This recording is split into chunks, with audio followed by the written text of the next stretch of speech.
നമ്മൾ കൊടുത്ത വിവരം അനുസരിച്ച് ഇന്ത്യയുടെ പല ഭാഗത്തായി ഓപ്പറേഷൻ നടത്തുന്ന അവരുടെ ഗ്രൂപ്പിലുള്ള എല്ലാവരെയും ഒരേ സമയം റെയ്ഡ് ചെയ്ത് അറസ്റ്റ് ചെയ്തു. Great news sir. പക്ഷേ ഇതുകൊണ്ടൊന്നും അവസാനിക്കുന്നില്ല സർ. ഇനിയും ഇതുപോലുള്ള ഒരുപാട് വ്യാജ ആപ്പുകൾ പ്രവർത്തിക്കുന്നുണ്ട്. ജനങ്ങളെ ഇതിനെക്കുറിച്ച് ബോധവൽക്കരിക്കുകയാണ് വേണ്ടത്. അബദ്ധങ്ങളിൽ ചെന്ന് ചാടില്ലെന്ന് നമ്മൾ സ്വയം തീരുമാനം എടുക്കണം.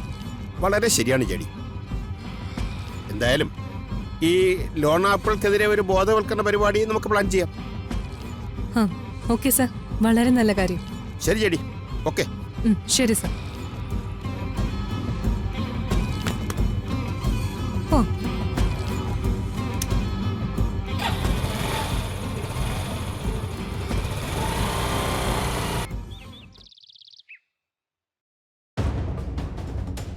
എല്ലാം അവസാനിച്ചെന്ന് കരുതിയെടുത്തുന്ന ദുർഗ കാരണം എനിക്കും എന്റെ മോക്കും ജീവിതം തിരിച്ചു കിട്ടിയത്. അതൊക്കെ ശരിയാ. പക്ഷെ നീ ആ കിരണിനോടും ദുർഗയോടും നന്ദി പറയേണ്ട കാര്യമൊന്നുമില്ലായിരുന്നു. നന്ദി പറയാൻ മാത്രം അവരൊന്നും ചെയ്തതായിട്ട് എനിക്ക് തോന്നുന്നില്ല. അല്ല നാത്തൂനെ, അവരാ എന്റെ മോളെ എനിക്ക് തിരിച്ചു തന്നത്. കൃത്യസമയത്ത് അവരിടപെട്ടില്ലായിരുന്നെങ്കിൽ എനിക്ക് എന്റെ മോളെ നഷ്ടമായേനെ. ദുർഗയ്ക്ക് അറിവായ കാലം മുതൽ ഞാൻ അവളെ ദ്രോഹിച്ചിട്ടേ ഉള്ളൂ. എന്നിട്ടും എന്നെ സഹായിക്കല്ലേ ദുർഗ ചെയ്തത്? അതിന് ദുർഗ എന്താ ചെയ്തേ? നമ്മുടെ പ്രാർത്ഥനയുടെ ഫലം കൊണ്ടാ അഞ്ചു രക്ഷപ്പെട്ടത്. അതെ, പക്ഷേ എന്റെ പ്രാർത്ഥന കേട്ട് ദേവസ്ഥാനത്താ ദുർഗ വന്നത്. അതുകൊണ്ടല്ലേ വലിയൊരു ആപത്ത് ഒഴിവായത്. അല്ലെങ്കിൽ എനിക്ക് എന്റെ കുഞ്ഞിനെ എന്നേക്ക് പറ്റി നഷ്ടപ്പെടില്ലായിരുന്നോ?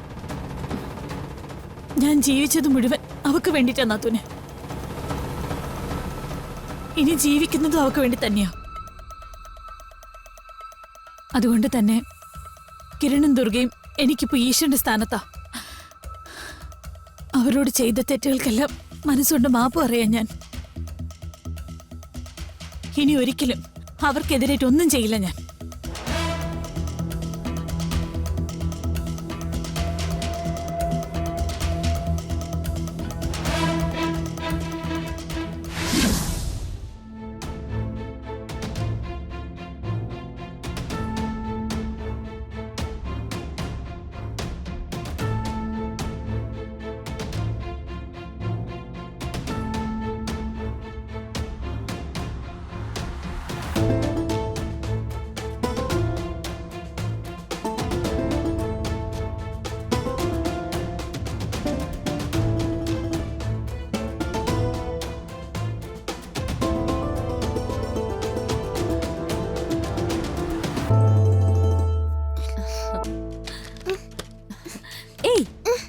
അവിടെ നിൽക്ക്.